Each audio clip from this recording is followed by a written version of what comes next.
ఎందుకమ్మా అని అడిగితే అది మీ ఆస్తి, ఆ పొలాల్ని ఇంకా ఏ ఫ్యాక్టరీ వాళ్ళు అడగరని చెప్తే వెంటనే నేను బయలుదేరి వచ్చాను. అసలు ఏం జరిగిందో కనుక్కుందాం అనుకుంటే లక్ష్మి వెళ్ళిపోయింది.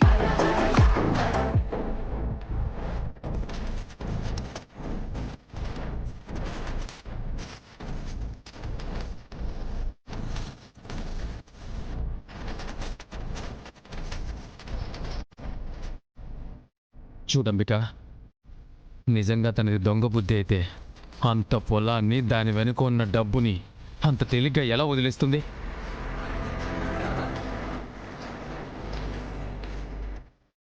అత్తయ్య, నాకెందుకో తెలియదు కానీ మీకు లక్ష్మి అంటే నచ్చదు. అదే మీ మనసులో పెట్టుకొని ఇలా అబాండాలు వేయకండి.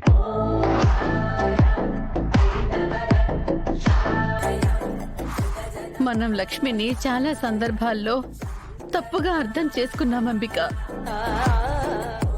మనం తన గురించి ఏమనుకున్నా, తనని మనం ఎంతగా అవమానించినా, ఎంత బాధ పెట్టినా సరే తను మాత్రం కలలో కూడా మనకి అపకారం చెయ్యదు.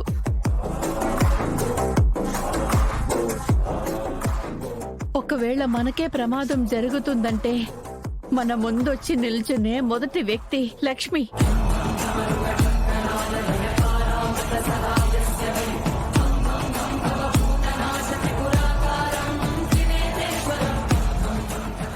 విహారీ, ఇవన్నీ మనం తర్వాత మాట్లాడుకుందాం. ముందు లక్ష్మి ఎటు వెళ్ళిందో తెలుసుకోవాలి కదా. అవును విహారీ. అది మీకు దొరకదు. ఈ ఇంటికి దాన్ని తిరిగి రానివ్వను.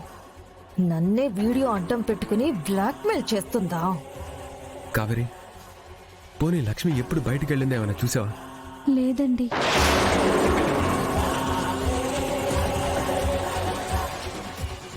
సరే, నేను వెళ్ళి లక్ష్మిని వెతికి తీసుకొస్తాను.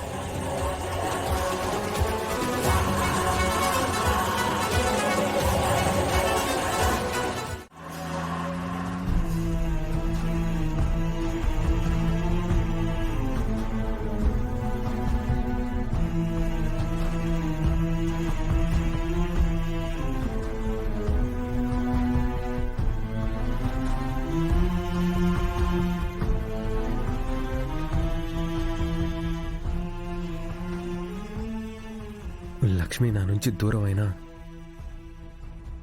ఏ అఘాయిత్యం చేసుకోనని నాకు మాటిచ్చింది. తను ఆ మాట మీద నిలబడుందని అనుకుంటున్నాను. లక్ష్మి, ఎక్కడున్నావు?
నామది వింటుందా నా వెను వెంట నువ్వే లేకుండా రోజు చూసిన ఏ చోటైనా నన్ను గుర్తిస్తుందా నిలువున నన్ను తడిమి అలా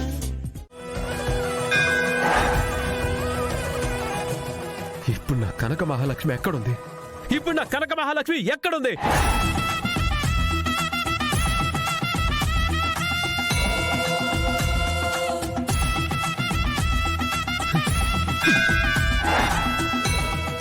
వాళ్ళ నాన్నగారికి మాటిచ్చి తనని నాతో పాటు తీసుకొచ్చి అష్ట కష్టాలు పెట్టానమ్మా.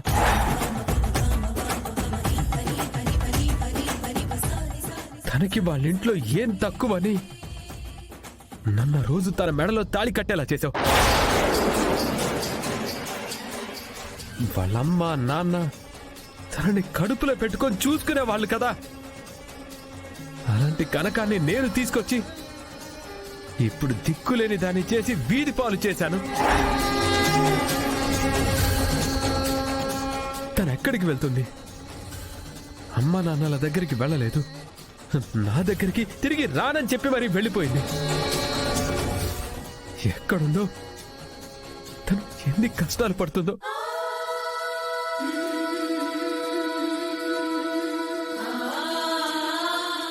భర్తగా నన్ను ఎంతగా ఆరాధించిందో.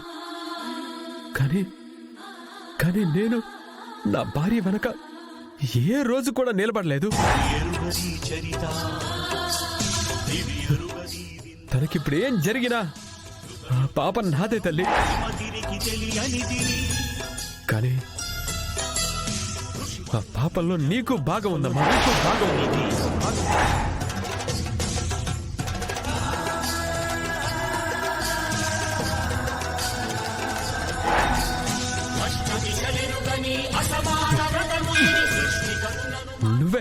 నువ్వే నా కనక మహాలక్ష్మి నాకు చూపించాలి.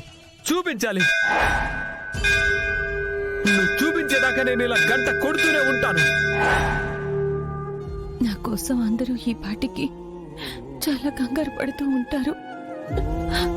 ముఖ్యంగా యమనమ్మ గారు నిద్రాహారాలు మానేసి నా కోసం చూస్తూ ఉంటారు. బిహారీ గారు అయితే చాలా బాధపడుతూ ఉంటారు.